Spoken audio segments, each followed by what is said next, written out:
오늘 이제 8장의 마지막을 나누게 되는데요. 우리가 한참 몇 주 전의 이야기인데 7장의 처음에 보면 베델 지역 사람들이 금식에 대해서 질문을 합니다.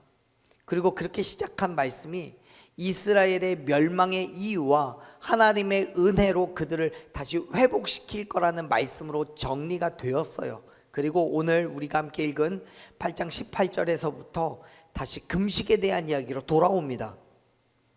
그래서 이 말씀을 통해서 하나님은 앞서 7장에서 제기되었던 베델 사람들의 질문에 대한 답변을 완전히 마무리를 하십니다. 그리고 8장이 끝나요. 그런데 흥미로운 점은 뭐냐면 하나님께서 베델 사람들의 질문에 직접 답을 하시는 것이 아니라 이스라엘의 금식이 기쁨으로 이스라엘의 낮은 위치가 높은 위치로 바뀔 거라는 마치 종말론적인 비전을 제시하시면서 이야기를 시작하셔요. 다시 한번 말씀을 같이 읽어보죠. 18절 19절 말씀을 읽어봅시다. 18절부터 읽습니다. 만군의 여호와의 말씀이 내게 임하여 이르시되 만군의 여호와가 이같이 말하노라. 넷째 달의 금식과 다섯째 달의 금식과 일곱째 달의 금식과 열째 달의 금식이 변하여 유다 족속에게 기쁨과 즐거움과 희락의 절기들이 되리니 오직 너희는 진리와 화평을 사랑할지니. 아멘. 지금 여기에서 스가랴를 통해 말씀하시는 하나님이 어떤 하나님이라고 소개하고 있습니까? 역시 계속해서 스가랴의 처음부터 끝까지 계속해서 이야기하지만 만군의 하나님이에요. 만군의 하나님. 여러 차례 말씀드렸죠. 만군의 하나님이라는 말의 의미가 뭐예요? 모든 것을 하실 수 있고 모든 적군과 싸워서 반드시 승리하시는 하나님, 모든 전쟁에서 승리하시는 완전하신 하나님을 의미할 때 만군의 여호와라고 표현을 한단 말이에요. 지금 여기에서도 그 만군의 하나님이 말씀하시는 거예요. 이 하나님이 말씀하시는 거라면 반드시 성취될 것이고 반드시 그 일은 일어날 거예요. 그 하나님이 말씀하셔요. 뭐라고요? 이스라엘 백성들이 행하던 그 금식이 변해서 기쁨과 즐거움과 희락의 절기들이 될 거래요. 여기에서 먼저 우리가 궁금한 게 생기는데 이 부분을 먼저 해결을 하고 넘어가야 될 것 같아요. 뭐냐면 이 금식에 대해서 처음 이야기를 할 때 7장에 보면 베델 사람들이 처음 이 7장에서 질문했을 때 7장 3절 말씀을 보면 5월 중에 라는 단어를 사용합니다. 표현을 써요. 그리고 7장 5절에 가서 보면 하나님이 말씀하실 때 다섯째 달과 일곱째 달이라고 이야기해요. 금식이 베델 사람들이 이야기하는 5월 달에 하는 금식을 말하는 거고 7장 5절을 이야기하는 하나님은 다섯째 달과 일곱째 달에 금식하는 걸 이야기하셔요. 그런데 오늘 지금 우리가 읽은 19절의 말씀을 보면 넷째 달, 다섯째 달, 일곱째 달, 또 열째 달까지 있어요. 모두 4번의 금식의 절기가 있단 말이에요. 다시 말해서 당시 이스라엘 백성들이 포로로 생활을 하던 중에 모두 1년 중에 모두 4번의 금식의 절기를 정해서 지키고 있었던 거예요. 이 4번의 절기에 대해서 금식 절기가 어떤 배경을 가지고 있는지를 먼저 설명을 하는 게 지금 오늘 말씀을 이야기하는 그 과정 중에 필요할 거라고 생각이 듭니다. 먼저 4월 금식은 뭐냐면 바벨론의 느부갓네살 왕이 유다의 예루살렘을 공격해서 성벽을 붕괴시킴으로써 본격적인 파멸이 시작되었던 것을 기억하기 위한 금식이에요. 또 5월 달에 했던 금식은 뭐냐면 같은 해에 하나님의 성전과 왕궁이 완전히 파괴되고 불타버린 치욕적인 사건을 기억하기 위한 금식이에요. 일곱째 달 7월 달에 하는 금식은 뭐냐면 예루살렘이 멸망한 이후에 바벨론이 유다 총독으로 세웠던 그달리아가 암살되었던 사건을 잊어버리지 않기 위해서 했던 금식이에요. 마지막 10월의 금식은 뭐냐면 이 느부갓네살 왕이 바벨론의 느부갓네살 왕이 유다의 마지막 왕인 시드기야 때에 예루살렘을 완전히 포위하고 무너뜨렸던 그때를 기억하기 위해서 한 금식이에요. 자, 여러분, 지금 4번의 금식의 절기에 대한 배경을 말씀드렸어요. 근데 이 금식의 절기들은 모두 다 뭐냐면 이들이 포로 생활 가운데 지켜왔을 뿐만 아니라 포로에서 귀환하여서 예루살렘으로 돌아온 이후에도 계속해서 지키고 있는 거예요. 근데 이 4번의 절기가 모두 하나님의 명령에 의해서 지켜진 게 아니란 말이에요. 그게 아니라 인간적인 판단에 그리고 인간적인 결정에 의해서 지킨 거예요. 단 한 가지도 하나님이 마치 출애굽 당시에 유월절을 지키듯이 하나님이 자 이제 너희는 4월, 5월, 7월, 10월 달에 금식을 해야 된다라고 명령을 해서 행하고 있는 게 아니란 말입니다. 뿐만 아니라 이 금식들의 이유와 목적을 생각해 보면 그 모든 사건들이 일어나게 된 배경인 자신들의 죄와 악함에 대해서, 자 그렇잖아요. 예루살렘이 멸망당한 이유가 하나님 앞에 범죄했기 때문에 하나님의 징계로 멸망당한 거잖아요. 그렇다면 내 죄 때문에, 내 문제 때문에 예루살렘이 멸망당했고 붕괴되었고 우리가 포로의 생활을 하게 되었다라고 생각하고 하나님 앞에 회개하고 엎드려서 용서를 구해야 되는데, 그것 때문에 금식을 한다고 하면 뭐 그럴 수 있어요. 하지만 지금 금식하는 건 그게 아니에요. 내 반성과 변화를 위해서 금식하는 게 아니라 단지 예루살렘이 멸망당한 것, 단지 누군가 왕이 암살된 것, 단지 성전이 무너진 것에 대해서 가슴 아파하며 금식하고 있는 거예요. 즉 그러한 그들이 행했던 그 금식은 하나님과는 전혀 상관이 없는 지극히 인간적인 것에 불과했던 거예요. 그렇기 때문에 이제 하나님께서 당신의 주권적인 섭리로 하나님의 자녀된 자격을 회복했을 뿐만 아니라 성전이 재건되어져 가고 있는 지금 이 시점에 그러한 금식이 더 이상 계속해서 필요하겠어요? 필요하지 않겠어요? 필요하지 않겠죠. 그래서 하나님 말씀하시는 거예요. 그 모든 금식들, 너희가 그 금식을 행하면서 고통스러워하고 괴로워하고 아파했던 그 금식이 이제는 변하여서 기뻐하고 즐거워하고 희락을 누리는 절기가 될 것이라고 선포하고 계시는 거예요. 사랑하는 여러분, 우리가 하나님 앞에 범죄한 모든 죄는 예수 그리스도께서 십자가에서 죽으시고 부활하심을 믿음으로 말미암아 하나님의 주권적인 은혜로 모두 용서를 받은 줄로 믿으시길 바랍니다. 우리는 예수 그리스도의 그 십자가 앞에서 믿음으로 나아갈 때 죄에서, 사망에서부터 생명으로 옮겨졌어요. 그렇기 때문에 더 이상 우리에게는 죄가 없어요. 그 죄로 인해서 내가 이전에 지었던 그 죄 때문에 울고 불고 괴로워하고 수많은 고행과 자학으로 죄의 문제를 해결하려고 했던 것은 더 이상 의미가 있다고요? 없다고요? 없어요. 왜요? 하나님께서는 우리의 조건과는 전혀 상관없이 구원의 은혜를 베풀어 주셨기 때문입니다. 아멘.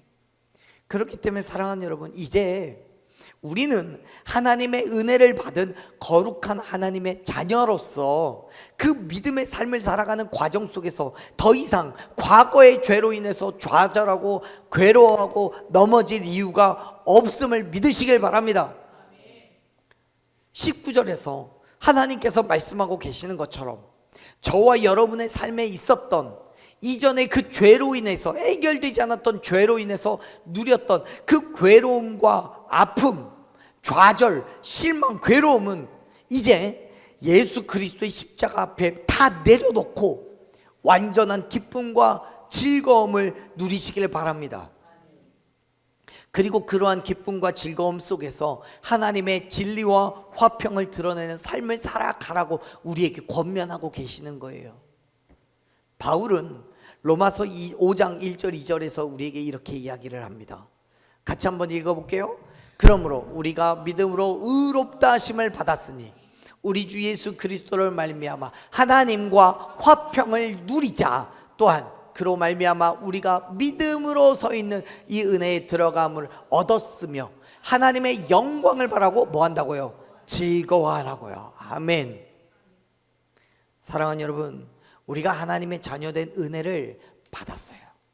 믿음으로 의롭다 하심을 받았어요. 아멘. 그러기도 우리가 그 안에서 예수 그리스도와 함께 예수 그리스도로 말미암아 하나님과 화평함을 누려야 되는 거예요. 나를 통하여서 나를 위해서 행하신 그 은혜를 세상 가운데 자랑하고 하나님의 영광을 위한 삶을 살아가야 되는 거예요. 그렇게 하나님을 드러내고 온전한 그리스도인 된 삶을 결단하시기를 바랍니다. 저와 여러분을 통해서 의로운 것, 화평한 일을 행할 때마다 하나님께서 그곳 가운데 하나님으로 인하여서 즐거움을 누리게 하실 줄로 믿습니다. 이전에 내 죄 때문에 괴로워하고 슬퍼하고 아파하고 그 죄로 인해서 몸부림을 쳤던 그 기억은 이제는 예수 그리스도로 인한 기쁨과 즐거움으로 바꾸시기를 축원합니다.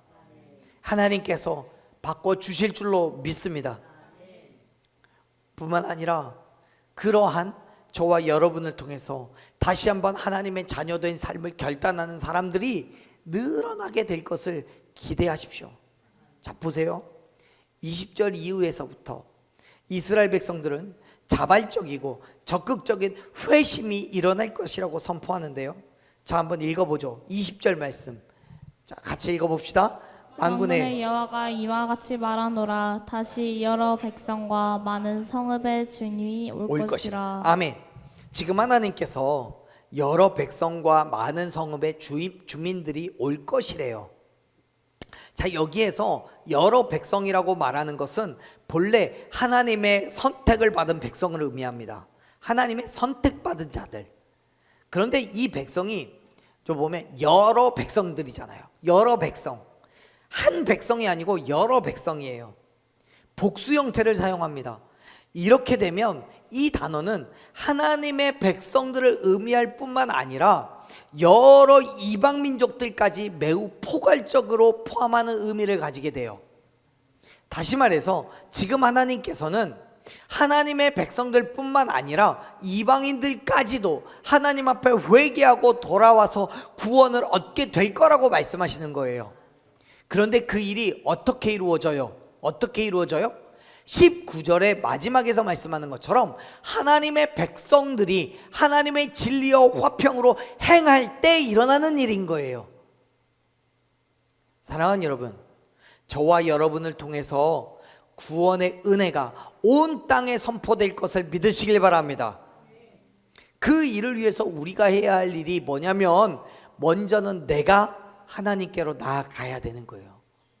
그리고 내 입술로 하나님의 나라를 선포하는 겁니다. 아멘.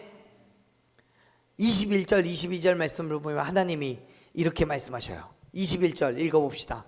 이 성읍 주민이 저 성읍에 가서 이르기를 우리가 속히 가서 만군의 여호와를 찾고 여호와께 은혜를 구하자 하면 나도 가겠노라 하겠으며 22절 많은 백성과 강대한 나라들이 예루살렘으로 와서 만군의 여호와를 찾고 여호와께 은혜를 구하리라. 아멘. 말씀을 보면 속히 가자라고 권면해요. 하나님의 은혜를 아는 자들이, 하나님의 은혜를 받은 자들이 그들의 마음 가운데 갖게 되는 그 갈망함에 대해서 표현하는 거예요. 속히 가자고요. 그렇습니다. 여러분, 이들은 하나님께서 베푸신 은혜와 사랑이 얼마나 크고 복된 것인지를 알았기 때문에 갈급한 심령으로 하나님께 나아가겠다고 말하고 있는 거예요. 그렇게 나아가서 뭘 구해요? 하나님의 은혜를 구해요.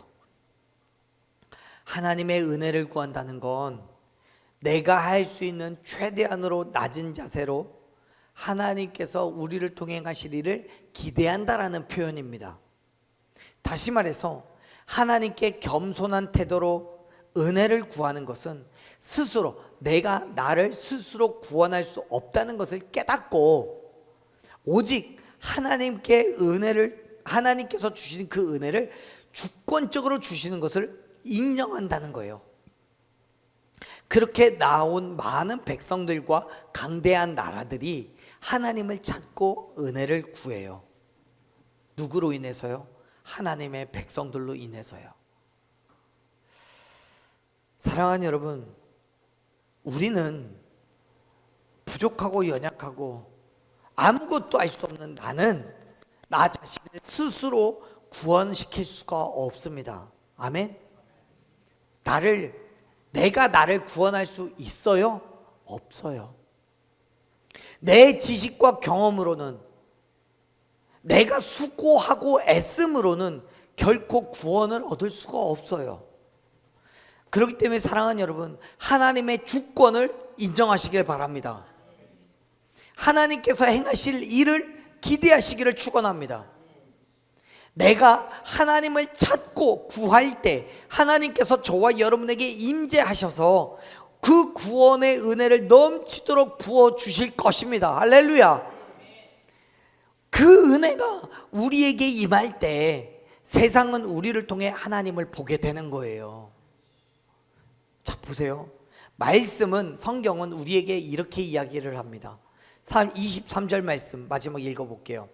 만군의 여호와가 이와 같이 말하노라. 그날에는 말이 다른 이방 백성 10명이 유다 사람 하나의 옷자락을 잡을 것이라. 곧 잡고 말하기를 하나님이 너희와 함께 하심을 들었나니 우리가 너희와 함께 가려 하노라 하리라 하시니라. 아멘. 여러분, 지금 23절에서 만군의 하나님이 다시 말씀하죠. 그날은 어떤 날이냐면 새로운 어떠한 시대가 펼쳐질 그날을 말해요. 지금까지와는 전혀 다른 그날인 거죠.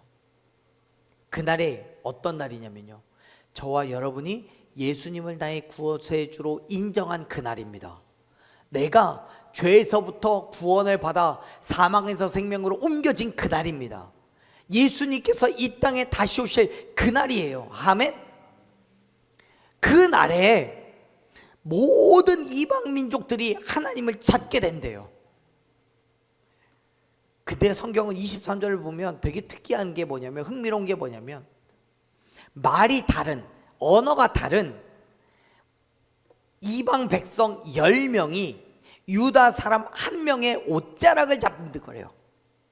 여기에서는요, 열이라는 숫자는 정말 딱 10명을 의미하는 한 것이기도 하지만, 그것보다는 좀 더 넓게 10명은 모든 사람들을 의미합니다. 아주 많거나 완전한 상태를 의미하는 단어가 열이에요. 열. 반면 하나라는 숫자, 유다 사람 1명 할 때 하나라는 숫자는 의외로 그와는 완전히 반대로 아주 작은 숫자, 또는 문자 그대로 1명을 의미합니다. 다시 말해서 많은 이방 민족들이 단 1명의 유다 사람을 통해서 하나님을 발견하게 될 거라는 거예요. 하나님을 만나게 될 거라는 거예요. 자, 여기에서 우리가 주목해야 되는 게 뭐냐면, 이 단 1명의 유다 사람이 누구냐는 거예요. 사실 완전히 궁극적인 의미로서 이 1명의 유다 사람은 누구겠습니까? 예수님이요. 실제로 예수님은 유다 족속이에요. 그래서 유다 사람입니다. 하지만요, 이 1명의 유다 사람은 어떤 특별한 누군가를 지칭한다기보다는 하나님께 대한 바른 신앙을 가진 한 사람을 의미해요. 물론 예수님을 표현하기도 하는 겁니다. 그 한 사람이 수많은 이방 민족들에게 하나님을 소개하고 복음을 증거한다라는 얘기예요. 자, 정리하자면 하나님을 바르게 믿고 있는 한 사람을 통해서 이 땅의 온 땅의 모든 이방 민족들이 하나님을 알게 되고, 그 한 사람 때문에 그 하나님께 굴복하여서 하나님의 주권을 인정하게 될 날이 온다는 거예요. 사랑하는 여러분, 세상이 나를 바라봐야 되는 모습은 나 한 사람, 개개인의 모습이 아니라 내가 비춰내는, 내가 보여지게 하는 예수 그리스도임을 믿으시길 바랍니다. 그래서 내가 그 유다의 한 사람이 되어야 되는 거예요. 근데 지금 여기 우리가 얘기했잖아요. 유다 한 사람은 궁극적으로는 예수님이라고 얘기했잖아요. 근데 그 예수님이 내가 예수님은 아니잖아요. 그럼에도 불구하고 나를 드러내야 된다는 얘기는 뭐냐면, 사도 바울이 빌립보서 2장 5절에서 이렇게 이야기를 합니다. 너희 안에 이 마음을 품으라고요. 그 마음이 뭐냐면 그리스도 예수의 마음이래요. 우리 안에 예수 그리스도의 마음을 품고 행하는 모든 일들이 예수님께서 원하시는 일, 예수님께서 우리를 통해 행하시는 바라시는 일이기 때문에 그렇게 해야 된다라고 말하는 거예요. 즉, 한 사람의 유다 사람인 나는 내 믿음, 내 자랑, 내 욕심, 내 만족을 세상에 드러내는 게 아니라 예수 그리스도의 마음을 품고 예수님을 본받아서 예수 그리스도의 삶을 살아내는 저와 여러분이어야 함을 믿으시길 바랍니다. 그걸 우리는 뭐라고 부른다고요? 그리스도인이라고 부르는 거예요. 아멘.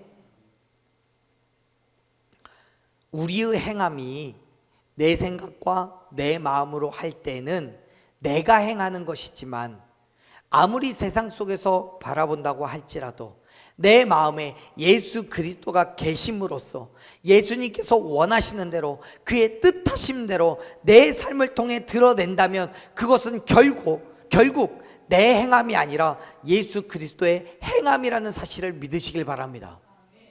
심지어는 내가 세상적으로는 나쁜 일, 못된 일을 한다고 할지라도 이런 거예요.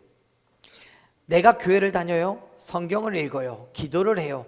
그 사실을 세상 사람들이 알아요. 그런데 세상에 나가서 나는 도둑질을 해요, 나쁜 말을 하고요, 사람들을 시기하고 조롱하고 욕해요. 그러면 예수님을 믿지 않는 사람들이 나를 보면서 뭐라고 하겠어요? 저 사람은 교회 다니는 사람이 아니야 라고 하지 않아요. 쟤는 교회를 다녀, 쟤는 제 마음에는 예수님이 계셔. 그런데 그 예수가 도둑질해, 그 예수가 나쁜 말을 해, 그 예수가 잘난 척해, 그 예수가 시기하고 질투해. 사랑하는 여러분, 나를 통해서 보여지는 모든 모습은 세상 사람들이 볼 때는 예수의 모습인 줄로 믿으시길 바랍니다. 그렇기 때문에 우리는 어떻게 살아야 돼요? 잘 살아야 되는 거예요. 성실하고 착하고 하나님의 발음으로 살아가야 함을 믿으시길 바랍니다. 하나님의 그 정직함을 드러내야 되는 거예요. 하나님의 공의를 드러내야 되는 거예요. 세상은 그러한 나를 통해서 진정한 복음을 발견하고 그 복음 앞에 굴복하게 될 줄로 믿습니다. 왜요? 하나님께서 저와 여러분 가운데 함께 하시기 때문에요. 그래서 보세요, 23절의 마지막에 그렇게 표현하잖아요. 많은 이방 민족들이 한 명의 유다 사람의 옷자락을 잡고 이야기한대요. 하나님이 너희와 함께하고 계심을 내가 들었다라고요. 사랑하는 여러분, 세상에 누군가가 여러분의 손을 붙잡고 하나님이 당신과 함께하고 있음을 내가 보았습니다 라고 누군가가 이야기한다면 그것만큼 은혜고 그것만큼 영광스러운 게 어디 있겠습니까? 사랑하는 여러분, 이방 민족들이 유다 사람을 붙잡고 말하고 있는 건 하나님이 너희와 함께하고 있음을 내가 들었다는 거예요. 그리고 말하죠, 너희가 가는 그 길에 내가 함께하겠다라고요. 사랑하는 여러분, 전도라는 거는요 다른 거 아니에요. 나를 통해서 하나님이 보여지면 되는 거예요. 나를 통해서 예수 그리스도가 드러나면 되는 거예요. 그런데 그 예수는 드러내지 않고 맨날 세상적인 거, 세상에 욕하고 자랑하고 시기하고 질투하고 못된 것만 배워가지고 그렇게 하면 누가 나를 통해서 네가 믿는 하나님 나도 한번 믿어보겠다라고 하겠냐라고요. 네가 가는 교회 나도 한번 가보고 싶겠다라고 누가 얘기하겠냐고요. 네가 믿는 하나님이 그런 하나님이면 난 안 믿겠다라고 하죠.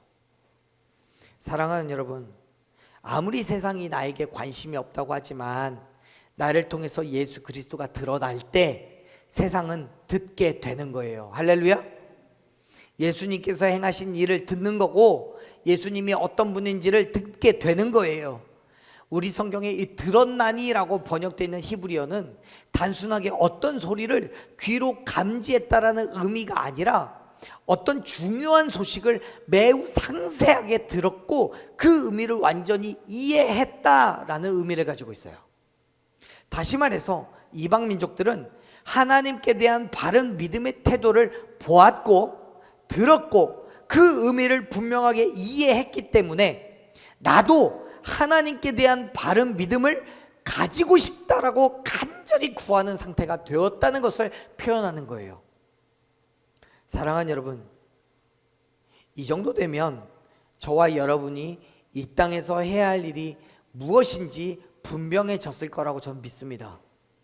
예수 그리스도의 바른 복음을 세상에 증거해야 하고 하나님을 향한 바른 믿음의 태도를 가져야 하는 거예요. 아멘. 그리고 그러한 우리를 통해서 이방 민족들 역시 하나님과 함께 하시는 그 축복의 자리에 동참하겠다라고 믿음의 결단을 하게 되는 거예요. 사랑하는 여러분, 우리의 행함은 단순히 하나님을 향한 나의 믿음의 태도로서의 의미만 있는 게 아니에요. 세상이 나를 통해서 하나님을 발견하고 하나님의 발음을 깨닫게 되는 정말 큰 의미를 갖고 있다는 사실을 기억하시기 바랍니다. 그렇기 때문에 여전히 과거의 힘듦과 어려움, 내가 지었던 그 죄의 모습에 사로잡혀서 과거에 머물러 있지만 마십시오. 우리는 이미 하나님께서 예수 그리스도를 이 땅에 보내심으로 말미암아 그가 십자가에서 죽고 부활하심으로써 저와 여러분의 모든 죄를 용서하신 줄로 믿습니다. 그 믿음으로 세상 가운데 이제는 기쁨과 화평과 또 즐거움과 안식을 누리며 나아가야 되는 거예요. 물론 지금 당장은 여전히 힘들죠. 어려울 수 있어요. 내 환경이 그렇지 않으니까. 내 아픔이 여전히 아직은 치료되지 않았기 때문에 지금 당장은 고난과 괴로움의 시간을 보낼 수도 있습니다. 하지만 사랑하는 여러분, 우리가 먼저 하나님의 은혜를 구할 때 하나님께서는 많은 백성들과 강대한 나라들을 우리에게 보내셔서 하나님을 찾고 은혜를 구하게 하실 줄로 믿습니다. 그렇기 때문에 하나님께서 저와 여러분에게 보여주시고 열어주실 그 미래의 비전을 향해 나아가시기를 바랍니다. 그건 우리가 하는 게 아니에요.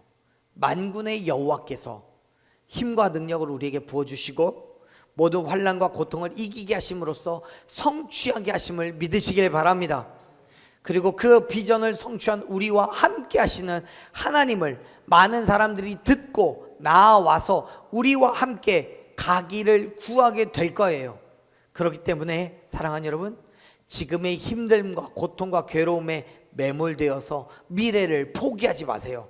끝까지 하나님께서 주신 그 비전과 삶의 은혜를 붙잡고 담대하게 한 걸음 한 걸음 나아가는 저와 여러분이 되기를 간절히 축원합니다.